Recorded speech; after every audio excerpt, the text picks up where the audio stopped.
Say hey, Redemption Church, Pastor Josh here. It's been 2 weeks since I've gotten in front of you with a pastoral update, but a lot of things have been happening within the church. Exciting things, big things, things that you're going to be excited about and want to plug into. Rather than me unload all of that in this pastoral update, I'm going to do updates weekly from here on out and just sort of stagger those important announcements out so that we don't overwhelm, and I'll just sort of front load what's the most urgent in a given week and get that before you. But a lot of ministry opportunities coming up. There's a lot of leadership transitions and changes. There are going to be events and things for you to attend and to participate in. There are going to be ways to connect and to serve our community, our city, our schools, and whatnot. So stay tuned every Friday to the Pastoral Update and a weekly email so that you can be clued in to ways to serve and to be involved and to be served and to connect. The big announcement this week is regarding public worship gatherings. I always want to try to give you 2 weeks at least heads up on what we're doing, whether we're going online or live. And so here's that announcement. This week, the 23rd of August, next week, the 30th of August, and September 6th, all those 3 weeks, we will be online only at our YouTube channel as usual.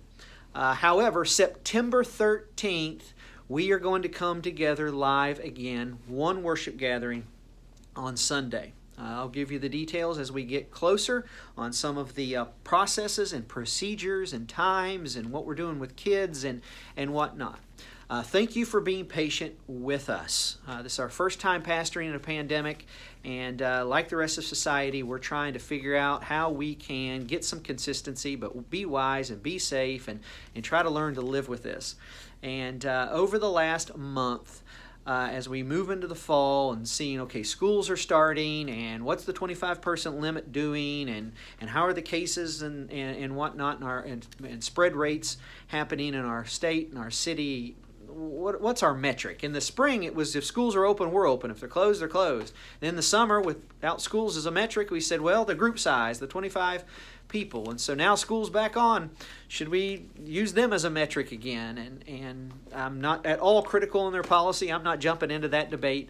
But it doesn't seem like a wise idea for us to hitch our wagon to the green, red, orange, yellow policy of schools. We're going to be awful herky-jerky if we do that. And if you're out there in restaurants, I've gone to 2 funerals this past summer, and if you are in school environments, then those groups are bigger than 25, and you've got people engaging, and they're wearing masks, and they're washing hands, and they're doing social distancing, and they're being wise, and all of those things. And as long as you're doing that, everybody's out there, living life and doing some semblance of normal. And so starting September 13th, that's what we're going to do. We're going to take advantage of the exemption that the state has given us of the 25-person limit if it hasn't been lifted by then. But again, if it hasn't been lifted, functionally, if they're saying schools can meet, that's bigger than 25, then we're going to take advantage of what the doctors and the experts are saying, that's okay. So we'll do that. And again, like I said, there'll be procedures and policies of masks and how we come in and out of the space and in order to make sure that we're doing this well and loving one another and loving others. Kids classes.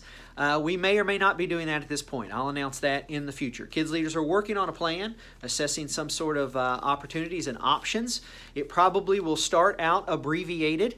It will probably be linked to school. And so if your kids are going to school in a given week, then kids could probably have kids ministry classes. If kids aren't doing school, then maybe we won't do that.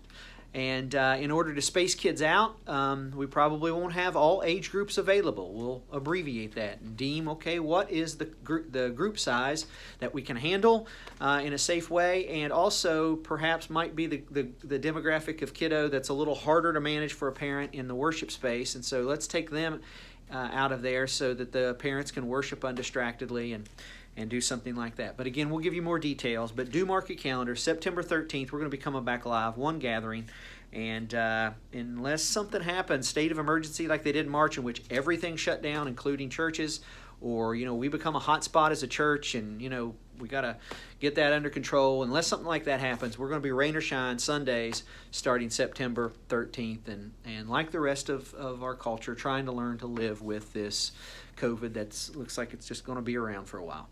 So be patient with us.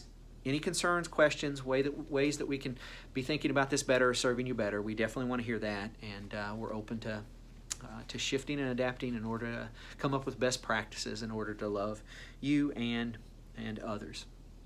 September 12th, that's the Saturday obviously before our first worship gathering back live, we're going to have a cookout at the park. Details will be forthcoming, but that event is going to be games. We're going to do a kickball tournament, obviously food, music. Let's just have a big party, get the church together, but we can do that outside, which is obviously safer and better, and many of you perhaps will feel more comfortable to attend.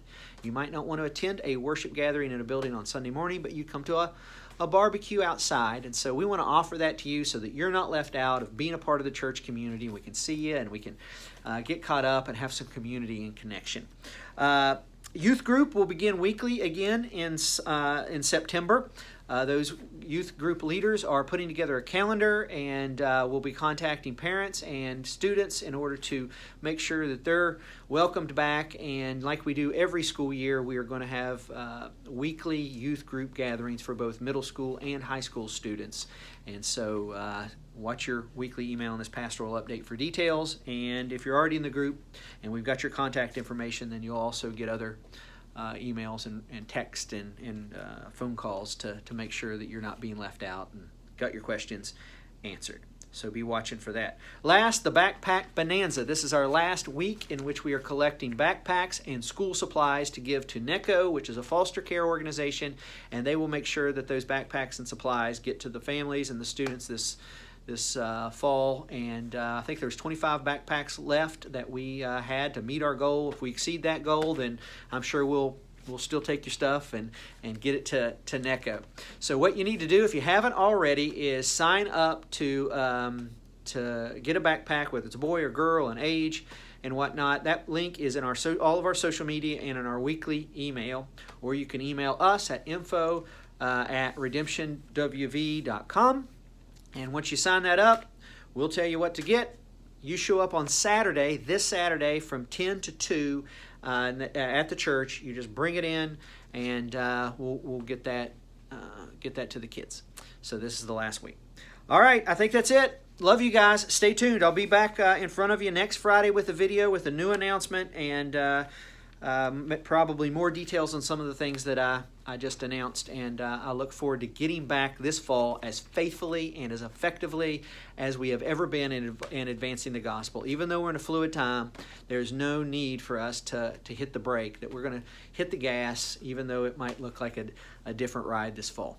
And I look forward to taking that ride with you. Have a great weekend.